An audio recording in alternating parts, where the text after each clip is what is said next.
Okay, here's my take on this. I've thought about this before, and ironically enough, well, the friends that I do have, I mean, I'm really fucking picky about friendship, okay? I mean, before I call someone a friend, I really have to trust them. You know, I just don't say to any fucking person, you're my friend. Let's just stop it there. To me, that's just to me. That's what I'd call someone like a best friend. You say later on in your video that a close friend. I'll get to that when it gets there. Or I don't even refer to people as my friend so and so until I'm confident that I have a friend in someone. Just a quick question: what would you call them then? An acquaintance? Now, the few friends that I do believe that I have, the two or three people in my life that I believe that at a moment's notice they would be there if I needed them. These are people that I know for a fact that I can trust. They're not religious people. As a matter of Uh, I've got people like that too. Two of them. One's a Christian, not a fundamentalist, but a Christian. One's a he thinks the Bible's kind of bullshit because it was written a long time ago and doesn't think it applies to this society now.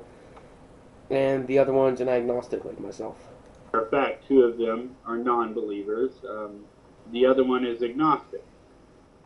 So essentially, it's kind of odd that I chose those people as my close friends.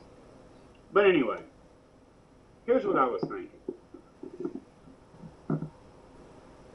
The main point here is, if someone's a fundamentalist Christian, you have to call into question their character, who they are as an individual, right? If they would worship this tyrant, this absolute son of a bitch, that is the Christian God, are they really someone who's worthy of your trust and your friendship? I don't really base it on that. Just because they're afraid, quote, afraid of something doesn't mean that they shouldn't be worthy of your friendship.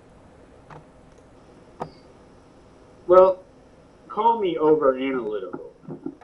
And I won't. You're just voicing an opinion. I might be. But before I can make that judgment on someone's character, who they are as a person, I have to ask myself the question, why do they believe what they believe? Is It's a good question. it a matter of convenience for them? Even if it was a matter of convenience, such that they're afraid, they believe in the God only for the reason that they don't want to go to hell, that still shouldn't affect why they're going to be your friend. I don't know. I don't really think that at the end of the day that's what a belief in this God is. I've said many times in many of my other videos that a belief in this God has little to do with faith and everything to do with fear. Agreed.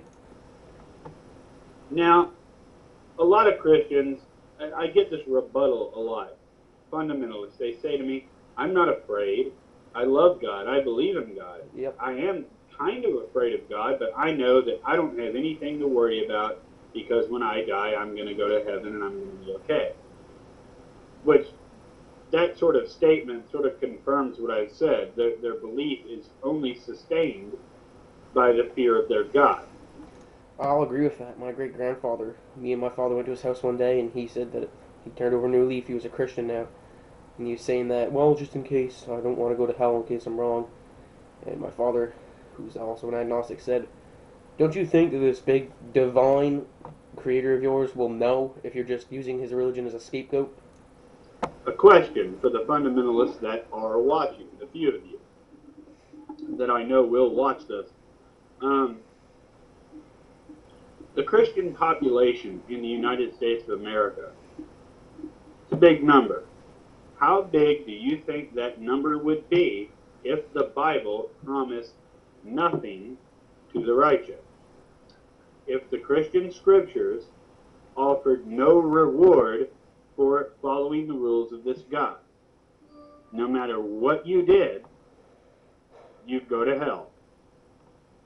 Hell. Jack fucking shit. No one would fucking believe it. No matter what you did. Would you be a Christian? Would you still love this God? Would you still appreciate this God? Would you call yourself a Christian? Good question, though. An honest person would likely say no, but go find honesty in a religious person, I dare you to try. Here's my point. It's really hard for me to make a judgment on someone's character when they're afraid, when they're terrified, when they're scared that they have to do something. For example, if you've ever seen the Saw movies, where the jigsaw killer puts people in these really fucked up predicaments, and he has them do some shit that they probably otherwise would never do in order to keep their life. Could I make a judgment on that person's character being in a bad or a dangerous situation? Probably not. So it's hard for me to say that all fundamentalist people are unworthy of my friendship. I think they're just afraid. Yeah. They're terrified people. Without that fear element, and this is something that All religion has Christians will never be able to escape. The fundamentalist will never be able to talk his way out of this. I gotta stop it here because my camera's being a bitch. Part 2 coming up in a sec.